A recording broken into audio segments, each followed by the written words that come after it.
は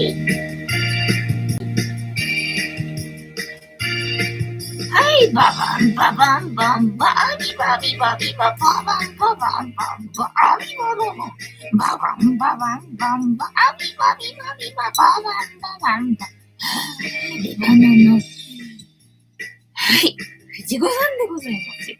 本日もみんなお付き合いよろしくお願いいたします。この番組はお休み前の約1時間10時5分ぐらいから11時ぐらいまでの間、皆様と楽しい時間を共有していい夢見れるライブを目指しておりますので、皆様積極的に参加してくださいませ。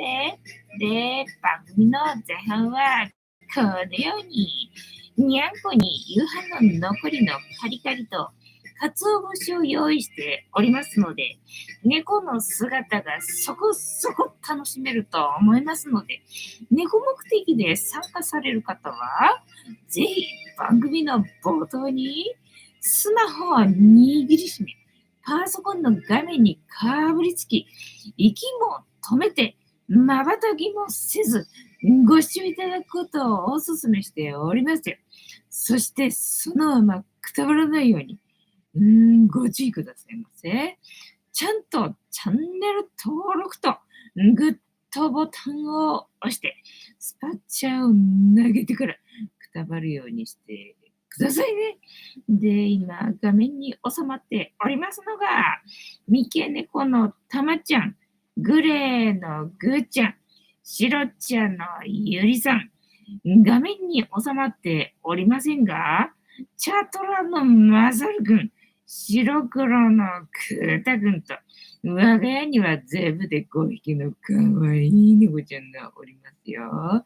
で、5匹のかわいい猫ちゃんがいる生活で、どんな感じなのかなっていうのを、ちょっと楽しんでいただけたらいいんじゃないのかなと思いますよ。で、猫のことをもうちょっと詳しく知りたいよと思われる方は、概要欄のところに猫紹介してありますので、そちらを読んでいただけたらいいんじゃないのかなと思いますよ。で、同じく概要欄のところに Amazon のウィッシュリストのリンクが貼ってありますので、そちらを読んでいただければそちらからチュールをポチッとご購入いただければ、我が家に届く便利なシステムとなっておりますので、にゃんこにチュールあげようかなと思われる方は、そんな便利なシステムをご利用いただくことをお勧めしております。はい。今日は画面が見える。何だったの昨日と一昨日のは何だったのなあ、もう、今日は画面が見える。よかったよ、ちゅうわけで、一日一個猫に関してのお話もしませんので、これから皆様と一緒に乾杯しようと思いますので、お付き合いよろしくお願いいたします。で、乾杯の時に、ジャスティスって言いますので、一緒に言っていただけると嬉しいです。では、いきますよ。せーの。ジャスティス。はい。2個。ジャスティス。塩入りのお湯。あったかいな。なんか今日夜になってからまた寒くなってきたな。日が落ちてからまた寒くなってきたな。昼間はなんかちょっとあったかい、久々に寒くない感じだったんだけどな。夜になったらまた寒くなっちゃったな。というわけでお湯を沸かしたので、塩入りのお湯でございますよ。マジが食べてるな。はい。ヨンさん、猫ちゃん、ガバビー、ガバビー。カニタンさん、画面見えてよかったですね。ジャスティス、ありがとうございます。かわいいにゃんこが見れてよかったよ。はい、どうぞ。あのままになっちゃうのかと思ったから画面な。だからさ、Chrome の設定なのかしらと思ってさ、スマホでよくあるじゃんか。なんか、アプリ使おうとするとさ、なんだっけ、カメラが許可されてませんみたいになってさ、使えなくなるときあるじゃんか。なんかそういう感じと思って、Chrome の設定を見てみたんだけど、全然カメラを許可するだなんだとかっていう文言は全くもってね、見当たらなかったので、結局、解決できずじまいだったんだよね。で、これさ、予定立てるときは見えてるわけよ。だからね、なんでこれ予定立ててるときは見れるから、今日は治るかななんて思ったんだけど、実際またライブ始めようとしたらさ、画面真っ暗だったわけよね。で、あれ、やっぱダメか。本番になるとダメなんだなと思ったらついたんだよ。よかったよな、たまちゃんな。で、ヒーターつけるとさすがに暑いな。さっきまでは寒かったんだけど、ヒーターつけると暑くなるんで、消すと寒いんだよって感じだったけど、やっぱりヒーターついてると暑いな。てんたまさん、今夜もジャスティス、ありがとうございます。ぴょんさん、ジャスティス100点、ありがとうございます。てんたまさん、藤子さん、皆様、こんばんは、ボンソワ。本日もお付き合い、よろしくお願いいたします。てんたまさん、復活の日、イエス、キリストだぜ、イエイ。かわいいな、たまちゃんな。あと復活したのって何かあったっけ？キリストぐらいしか私は知らんけどな、みたいな、感じで、あとは何の話する？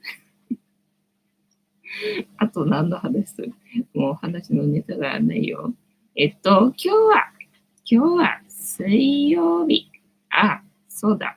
忘れ物じゃなくて落とし物な。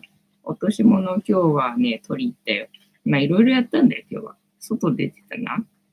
ほぼ一日中外出て、ただやんなきゃいけないと思ってたことをいろいろとこなせたんでね、ちょっとすっきりした感じの一日ではござったっていう感じな。ぴょんさん、明日は在宅勤務。あさっては、休暇。土日入れて4日会社行かなくていいから嬉しい。よかったな。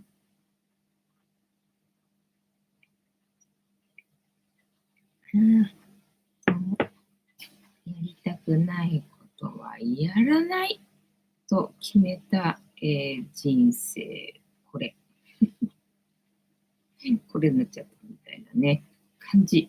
今日は水曜日なんだよね。なんか、一日ずれてる木曜日な感覚があるけどな、ゴミ出しまだ明日なんだよな。なんか明日ゴミ出し忘れてしまいそうな勢いで、ね、ヒヤヒヤもんだぜ。で、今日は水曜日だったんだよね。ゴミ出しはしないでよくて、で晴れたんだな、今日はな。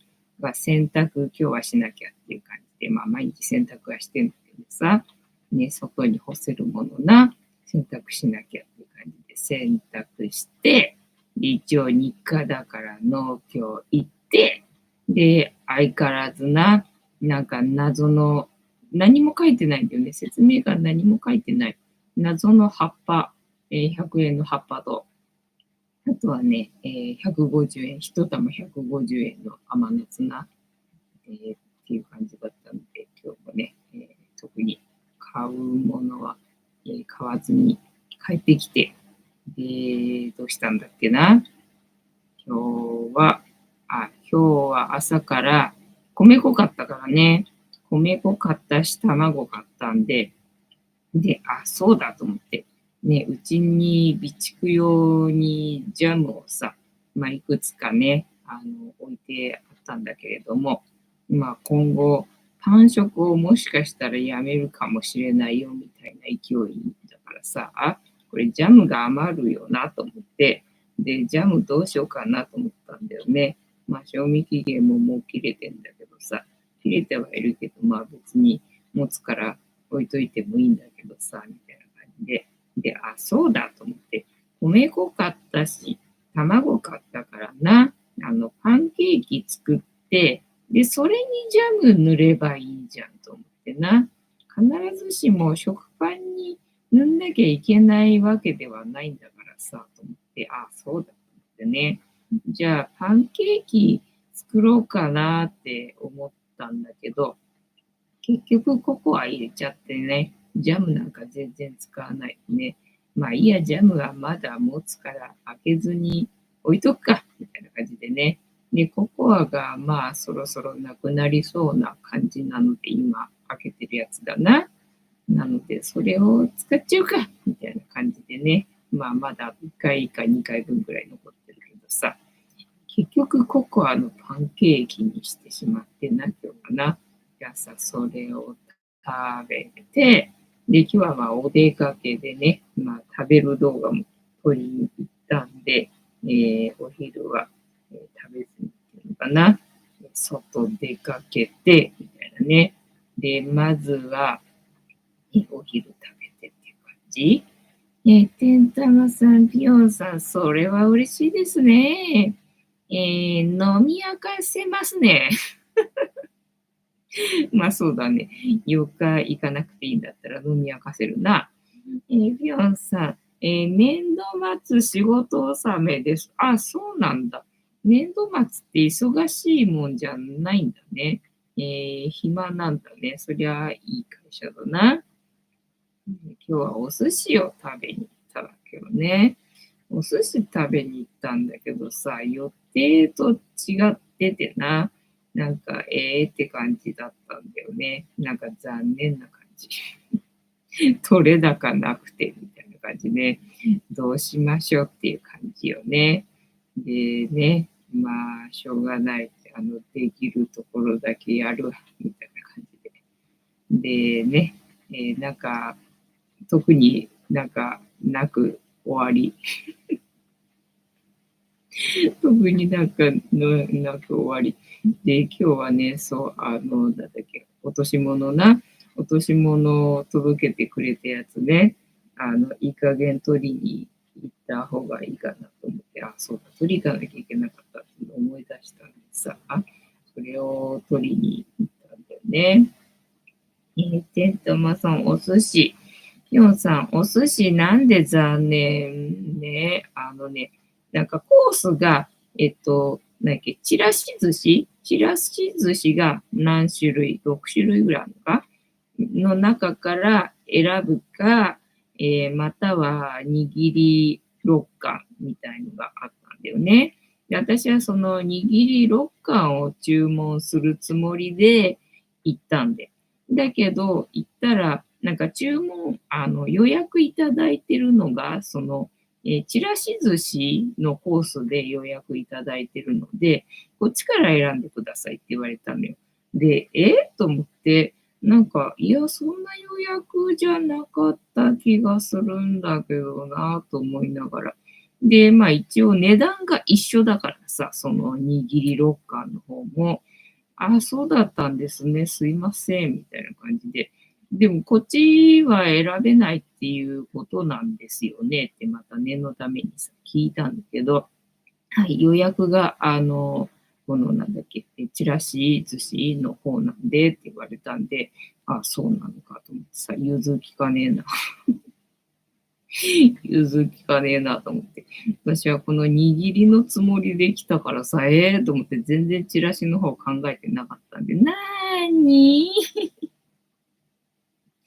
なにそのかわいいのたまちゃん入るのはい。違うのどうしたいの甘えたいならさ、素直に甘えに来てくれればいいのにさ、たまちゃん絶対来ないんだよね、自分からはね。女の子だからね。いいな、モテる女は。な、それでいいから。で、そう、チラシの方ね、全然決めてなかったから、と思って、ね、悩むなと思って、なんかどれもピンとこないわけよ。で、これならいいかっていうのは、330円増しなわけよね。で、そもそもの値段が、なんかそんなに安くない、もうほら、みんな値段上がっちゃってっからさ。で、結構安いお店は全部行き尽くしちゃったんでね。で、まあその次のランクのところに今行ってるんだけどさ、だからそもそもがね、そんなにお得じゃないなっていうお店に行ってんのに、さらに330円足しちゃったらさ、全然クーポンの意味ねえなと思うんでさ、じゃあちょっとなぁと思って、で、そうすると上の3段の中から選ぶみたいな感じで、そうするとなんかどれも、っていう感じでね、まあ、しょうがないじゃあと思って、その中から選んで、で、ドリンクもまたね、分かりづらい感じだったんだよね。ドリンクもついてるんで、ドリンク1個選んでくださいっていう話だったんだけど、まあ、コーヒーはないわけよね。で、まあ、コーラとオレンジジュースとウーロン茶と緑茶とみたいな感じなのね。で、最初、じゃあ、コーヒーないんじゃ、オレンジジュースと思って頼んだんだけど、緑茶があるということは、これ寿司にお茶つかねえっていうことかなと思ってさ、ね、寿司にお茶つかないのは辛いよなと思って、それってドリンク付きって言うのかなって思ってさ、で、これってお茶つかないっていうことですかっていうふうに聞いたんだよね。そしたら、上がりのことですか、あったかいの冷たいのみたいな、なんか、あったかいのならとか、なんか言ってたんだってな。なんか、で、上がり、まあ、上がりのことだろうなと思って、上がりと緑茶は違うのかなと思ってさ、で、上がりは、もらえるんですかって言って、で、じゃあそれでっていうふうに言ったんだけど、なんかね、話が通じなくって、それもね、なんか謎な感じだったんだよね。と思って。だから追加料金取られるっていうことかなと思って、オレンジジュースと緑茶っていうことになって、追加の緑茶料金取られるってことになるのかなと思って、まあいいやと思って、ね、お寿司にお茶ないのは辛いしなと思って、どうなるんだろう、はてさて、レシートはどうなっているんだろうなって思いながらね、食事したわけよね。で、ほら、ちらし寿司だからさ、ネタが1個だけなのよ。だから6貫だったらさ、ネタ6個だからさ、ね、6個の体験ができたけどさ、ちらし1種類だからさ、1個の体験しかできないわけよね。だから取れ高なくてな。で、しまいには飽きてみたいな感じだったわけよね。で、ね、まあ、お茶代別に取られることはなかったけど、とにかく緑茶と上がりはどうやら違うものらしいっていうのをさ、それ聞いてみないことにはさ、わかんなかったよね。わかんなかったよね。ヒヤヒヤしながら、ね、食事しなきゃなんなかったしさ、みたいなね。でさ、料理もさ、すごい遠くに置くわけよ。なんで私ここにいるのに、私ここにいるのになんでそっちに置くのみたいなね、感じだったんだよね。なんかすごい嫌われてる感じでさ、なんだろう、私の姿見えてないのかな、なんか私臭いのかなとかさ、なんかいろいろ考えちゃったよね、みたいな感じ。まあ、しょうがないと思ってね、取ってきて。で、まあね、食事は、まあね、味は別に、美味しいからいいんですけど、みたいな感じで、可愛いな、入れたな。で、食事したじゃんか。で、だからほら、そのお茶もさ、おかわりしたいけど、追加料金かかってるかもしれないからさ、またさらに追加料金かかるとちょっと嫌じゃん。と思ってな、おかわりもせずっていう感じで。で、まあ、お会計っていうか、そのね、食事してる途中もね、なんかなっていう感じだったんだよね。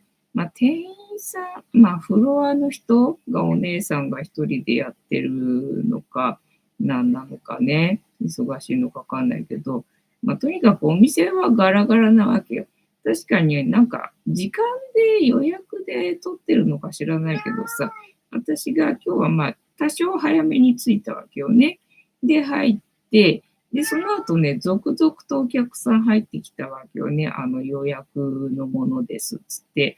だから、みんな同じ時間の予約で取ってんのかな、みたいな感じでね。続々と入ってきたから、同じタイミングだから忙しかったといえば、そうなのかもしれないんだけど、だから店は広いわけよ。だから私がいる周りにお客さん全然いないぐらいだからさ、多分空いてるんじゃねえのとは思うんだけどさ。で、やっぱりね、お客さんにすいませんとかってさ、言われるわけよね。そうすると誰も対応できないみたいでさ、少々お待ちくださいとか言ってさ、なんか壁に向かってなんかやってるわけ。客が先じゃね。何やってたかわかんないけどね。店の事情のことはよくわかんないけど、だからね、私が間違ってるかもしれないけどさ、お客さんがすいませんって言ってんだからさ、そっち先じゃねえ、壁に向かってやってる作業、それ後じゃねえってなんか気になっちゃって。気になっちゃってしょうがねえみたいな感じでね。結局、最後、食べ終わったし、じゃあ帰るか、みたいな感じでね、お会計しようかなって思った時もさ、なんか壁に向かってなんか叫んでるわけ。でも何言ってるかわかんなくて。みたいな感じで。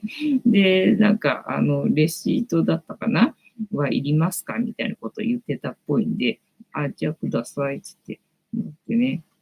なんか怖い。なんか怖いと思って、もう二度とこの店来ないみたいなね。そんな感じでした。そんな残念なお話でございました。仕事納め、お寿司。なんで残念。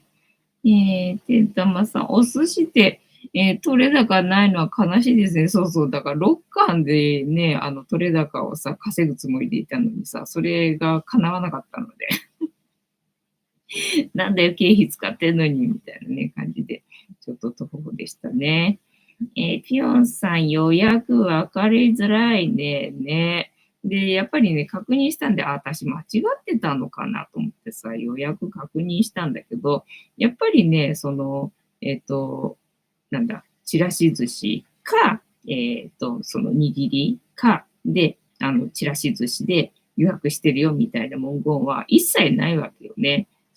この中から選べるよっていうコースなんだよね。だから、あれ、やっぱり私間違ってないはずだけど、と思ってね、ちょっと途方の方だったわけよね。ピョンさん、それは明らかにお店側の不手際だわ。てんたまさん、お店の人がお茶を上がりですかって言ってるだけでダメ。なんか緑茶があるからドリンクにさ、とか思ってさ、これ頼まないとお茶つかないですかって言ったら、上がりですかみたいな。北海道さ、上がりは飲み放題ですよ。そうなんだね。ピヨンさん、それで、暴れなかった藤子さんは人間ができてます。諦めてる。すべてにおいて諦めてますから。大樹さん、藤子さん、皆様、こんばんは。暴走は本日もしぶとくやっておりますよ。てんたまさん、大樹さん、こんばんは。じゃあ、タロットカードタイムかな。気のいいところでな。なんでゆりたんはこの時間になると、なんか騒ぎ出すのかね。今日はうんち出たはずだけど、おしっこしたいみたいだな。はい、本日もタロットカードタイムでございますので、78枚の中から1枚引きまして、今の私たちに必要なメッセージいただこうと思います。で、このシャッフルは皆様のストップの掛け声で止まりますので、ご協力よろしくお願いいたします。そうで、今日は落とし物ね、回収に行ってさ、かわいいね。すごい人いて、ね、平日の昼間からこんなに人いるもんなのかみたいな。ていうか、まあ、平日しかやってないのか、警察だからな。だから、なんとか都合つけて行ったのかもしれないけどさ、ほら、いついつ来てくれっていうわけではないからね。みんな適当に都合のいい時にさ、取りに来てんじゃないのかなと思うんだけどさ。いや、にしても人多いねっていう感じで、いや、これは時間に余裕を持っていかなきゃダメだねっていう感じでさ、ね、だから、最終の時間が4時半かなんかなんだよね。だから、これはなんだ、待たされる時間も考慮して、4時半に着いたらダメなんだな、みたいなね。なんかそんな感じで人がいっぱいいてな。でさ、なんか私のはまださ、なんだ、個人情報が乗っかってるものだから、そりゃあね、あなたのものでしょっていうのがさ、まあわかるとは思うんだけどさ、みんな結構さ、それ、なんだ、その人の落とし物ってわかるのかいっていうものをさ、なんだ、回収してんだよね。でさ、当たり前のようにさ、出てきたものをさ、受け取るんだけど、でもさ、もしかしたらさ、それ自分のもんじゃないかもしれない可能性もあるわけじゃない。えっと、ねえ、それをさ、みんな当たり前のように受け取っていくんだけどさ、なんかストップしちゃった。なんかストップしちゃったよ。当たり前のように受け取っていくのが、なんでなんだろうと思って。だって、もう自分の目の前に出されるまでさ、本当に自分のものが出てくるかどうかっていうのはさ、わからないはずなのにさ、何の感動もないところがすげえなと思って、で、ほら、なんだ、私のものは、個人情報が乗っかってるものとかね、調べればさ、自分のもんだってわかるものではあるけどさ、エアポッツだっけイヤホンのさ、線がついてないやつ、あれの片っぽ、どうやら落としたとかっていうね、落とし物の人がいて、それってさ、よくそれさ、見つかるよね。どうやってどうやってそれ見つかったのとかさ、ね、あと、その人のものだって、どうやって特定するのっていうのが、まあ、わかんねえなと思って、不思議だなと思って、そんなちっこいものさ、よく見つかったよねって思うのにさ、なんか何の感動もなく普通に受け取っていくところがすげえな。いや、こんなに世の中ね、みんな落とし物するんだなっていうね、感じでございました。と、てんたまさん、ぐーちゃんくつろぎすぎな。ぐーちゃんはいつでもヒーターに張り付いてるよね。ぴょんさん、お皿の音に振り返る。そう、びっくりしすぎなんだよ、ぐーちゃんな。ちょっとの音にビクってすんだよね。そういえばさっき見てたショート動画、猫のさ、ショート動画で、なんか地震が、結構大きな地震が来て、その家主の人たちもさ、怖いとか言いながらなんか駆けずり回って逃げてるっぽい感じのさ、音が聞こえるんだけど、ただ飼ってるニャンコがさ、やっぱりびっくりしてね、なんか構えてんだよね。で、その姿が可愛くて撮影してんのかなっていう感じなんだけど、その大地震の時のね、猫が、なんだ、テンパりすぎてワンって泣いちゃったみたいなタイトルがあったわけ。まあ、うちにもワンって泣く猫いるからね。まあ、ワンって泣くのは想像できるんだけどさ、その動画を見てたらさ、その画面にずっと映ってた踏ん張ってる、猫じゃなくて、最後に、画面の後ろから、ワンって泣きながら、通り過ぎてった謎の黒い物体がいて、なんか予想外すぎて、ちょっと面白かったよって感じ。てんたまさん、大吉さん待ちですよ。大吉さん、はいよー。インデリは、インデリア、はいよー。ラインデリアストップ、間に合わなかった。今日は間に合わなかった。明日雨で洗濯できねえのにな。はい。まあ、一個ね、予備が、昨日汚れなかったたおかげでね、予備があるから大丈夫だけどな。てんたまさん、大樹さん、ニャイス。あれゆみたんはおしっこしたのに、まだすっきりしないのかいというわけで、ストップの掛け声いただきましたので、ここから6枚、何ここから6枚、引きまして、7枚目のカード、今の私たちに必要なメッセージいただこうと思います。では、いきますよ。せーの。1、2、3、4、5、6。で、7枚目のカード、本日はこちらでございます。食べ始めたよ。せーの、じゃじゃん。なんだ。団子。串に刺さった団子。笹団子。笹団子いいね。焼いた笹団子。笹まんじゅうが食べたいな。はい。見えない。肝心の絵が見えない。こんな感じか。てんたまさん、CC タイムは容赦ないですね。ほんとさ。間に合わなかったよ。ここにちゃんとペットシーツも用意しといたのにな。一瞬の出来事でございましたね。これなんだっけワンドのエース。かわいいんだよな。しかしな。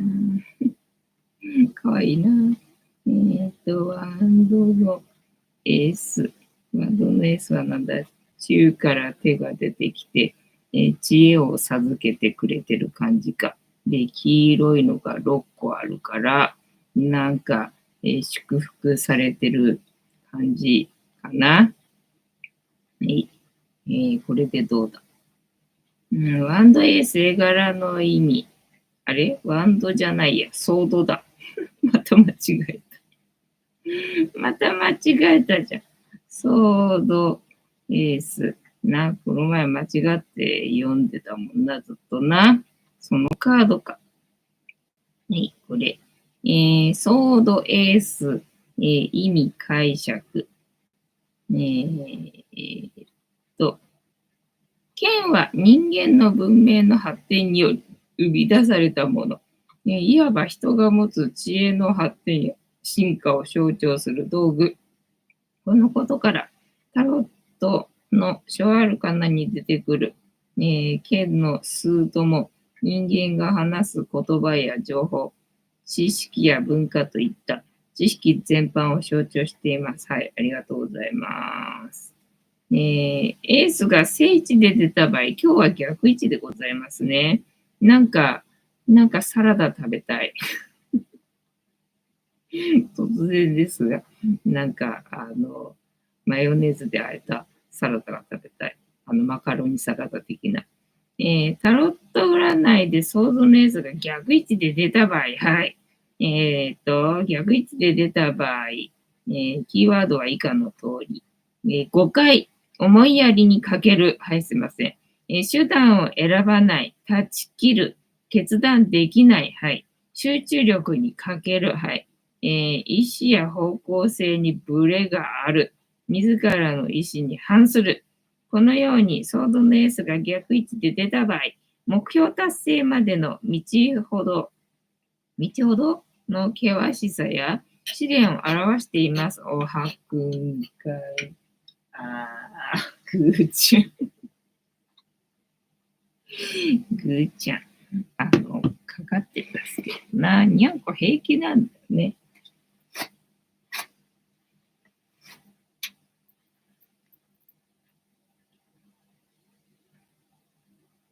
ベタベタですよ。すごいじゃん。めちゃくちゃ剥がれてる。ちょっと。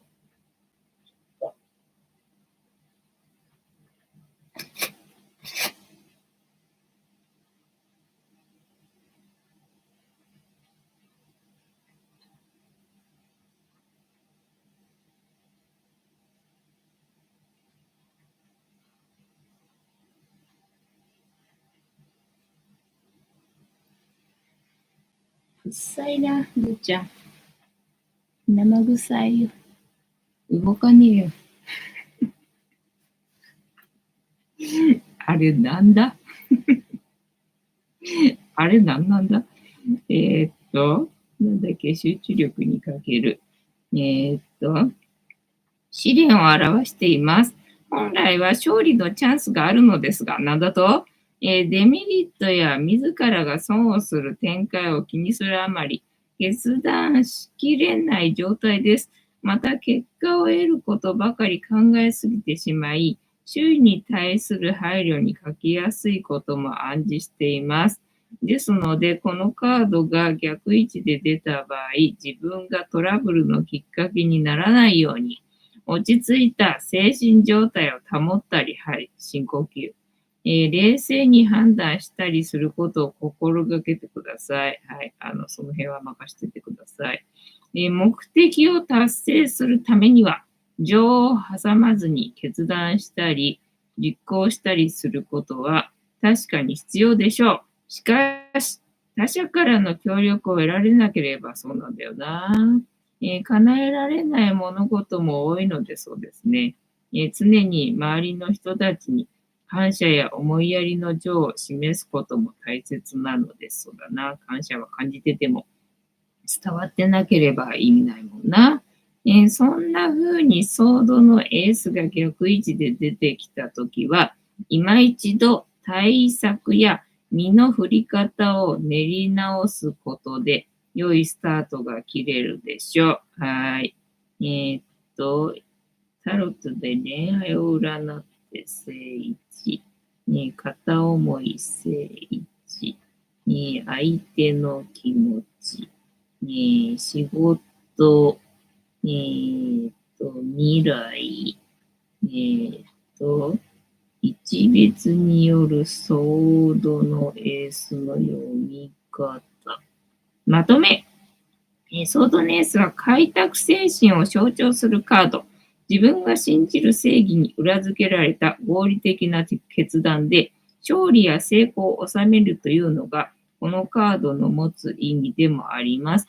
自らの意思を貫き、何事にも迷うことなく、明快に切り分けていくことで、目標を達成できるでしょう。ただ一つ気をつけていきたいこともあるのです。剣というものは新しい道を切り開き、勝利へと導いてくれる強さを持っています。時に人を傷つけてしまう恐れもあります。特にソードのエースはこの数頭の中で最も強い力を持ったカード。もし力の使い方を間違ってしまえば、他者のみならず自らも傷つけてしまう。そうならないよう剣を扱う者に備わった精神が大切。なるほど。ですので、占っている時にソードのエースが出てきたときは、目的を叶える力を持っていることに自信は持ちつつ、その力を使うことで周りの人たちも喜んでくれるかどうか気にかけてください。そうすることで皆さんの心の中にある剣を上手に使いこなすことができるでしょう。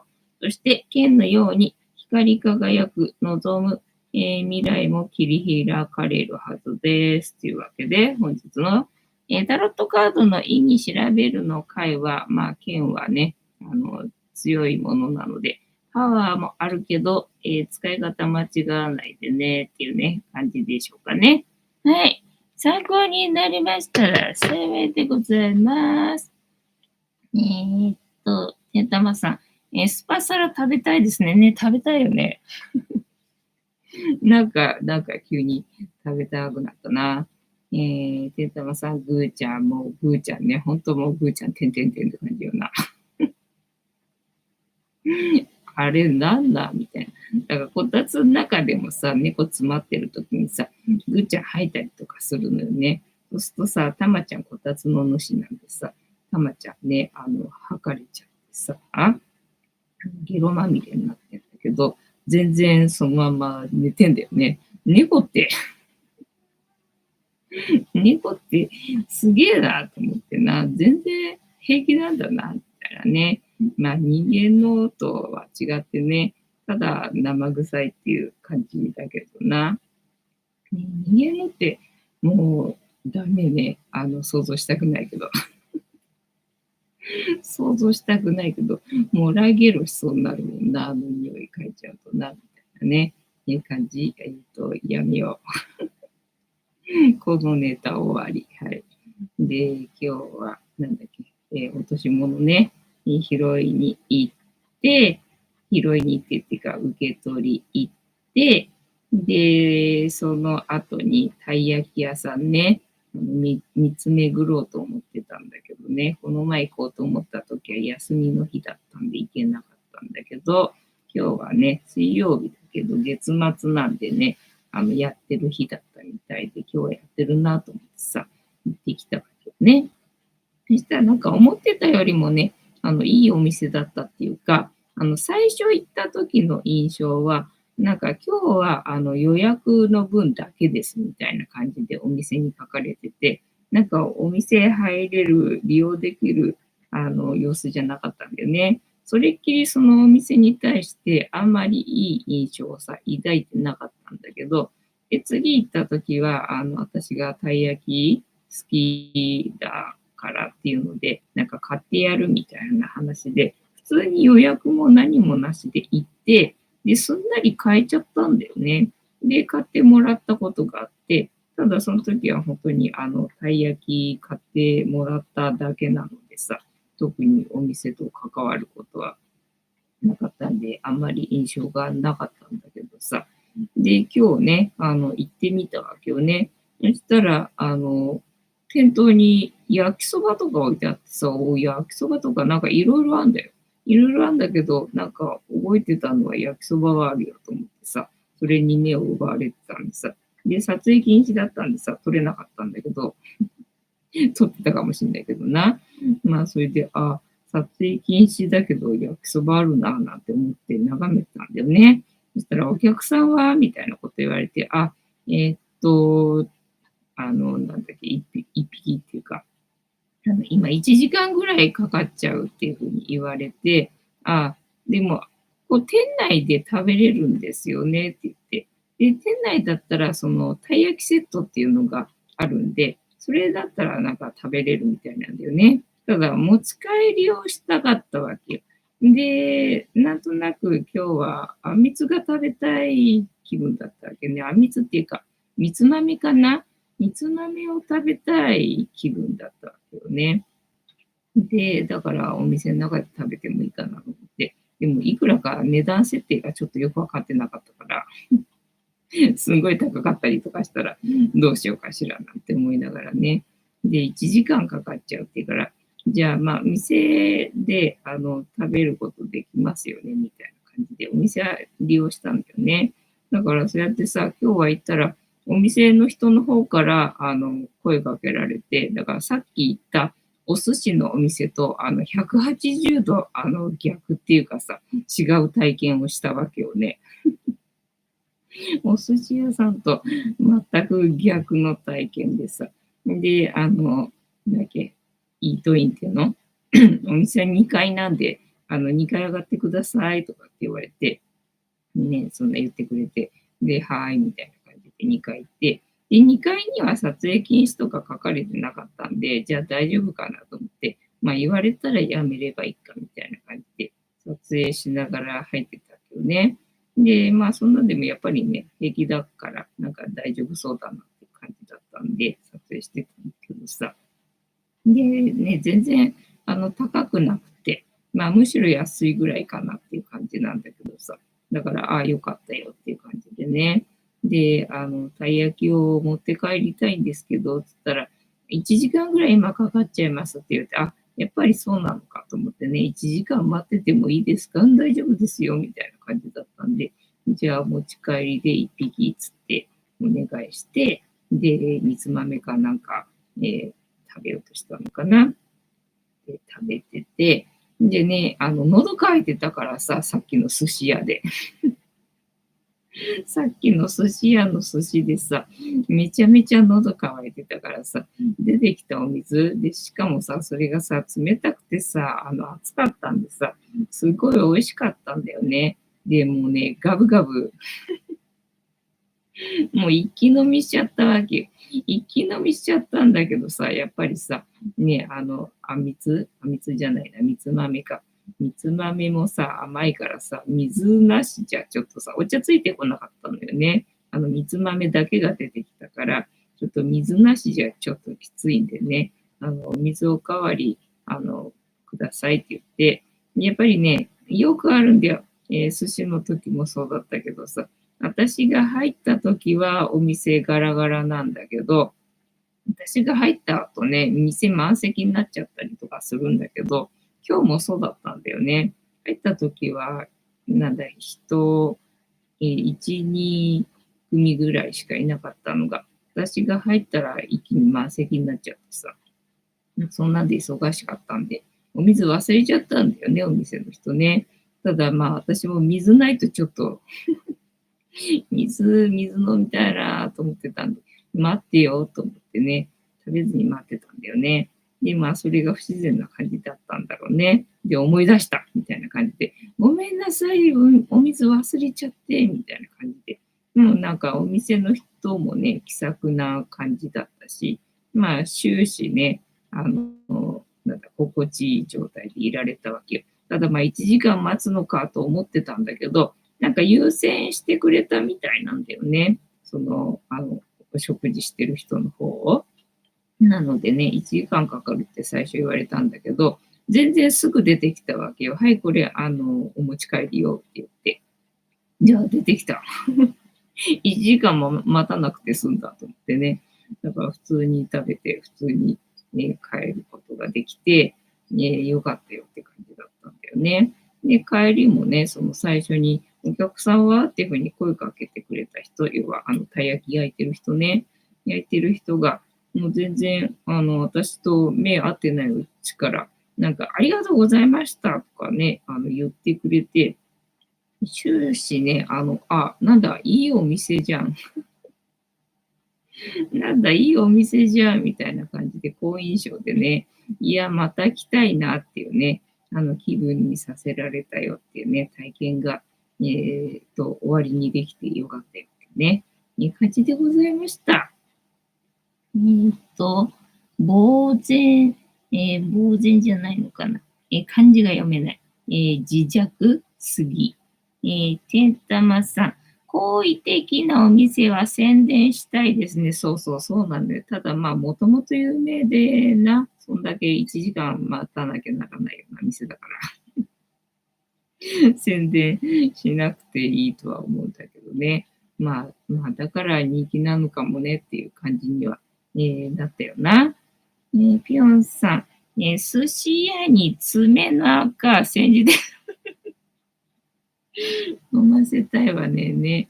まあ、最近の流れなのかもしんないねって思ってその寿司屋の時は寿司屋の時でさ。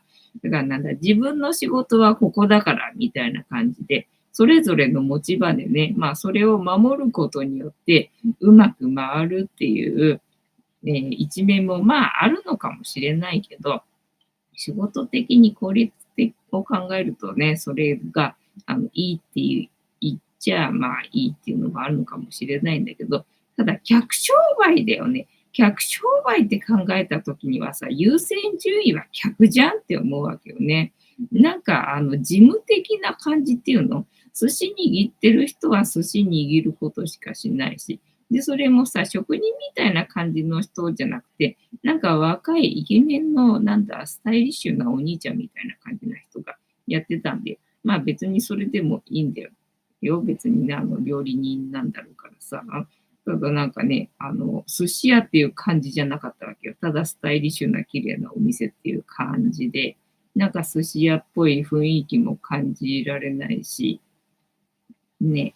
で、ね、お客さんがあっちこっちでさ、すいません、すいませんって言ってんだけどさ、全然、それに誰も対応しないっていうの。だからすいませんって言われたらさ、一応返事だけしたりとかさ、すればいいじゃん、その寿司握ってる人たちもさ。もう全然、もう自分の仕事はこれなんで、それ以外やりません、みたいな。なんかそんな感じ。ただ最近なんかどこのお店行ってもそんな感じっていうのかな。まあ人手が足りないのか、まああとは AI を組み込んでるせいで、なんかそういう風にしないとやれないのか、なんかよくわかんないけどさ。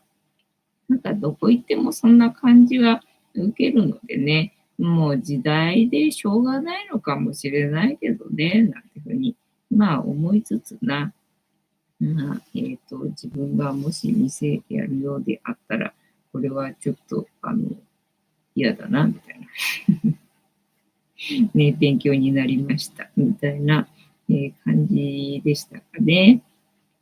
で、あとは今週末に、あさってまたね、新幹線に乗ってお出かけするんだけど、どうやら新幹線のチケットは事前になんか発券するっぽいよね。なんか QR のさ、ついた紙が送られてきたんでさ、あ、またこれな、発券機に行って発券しなきゃいけないんだと思って。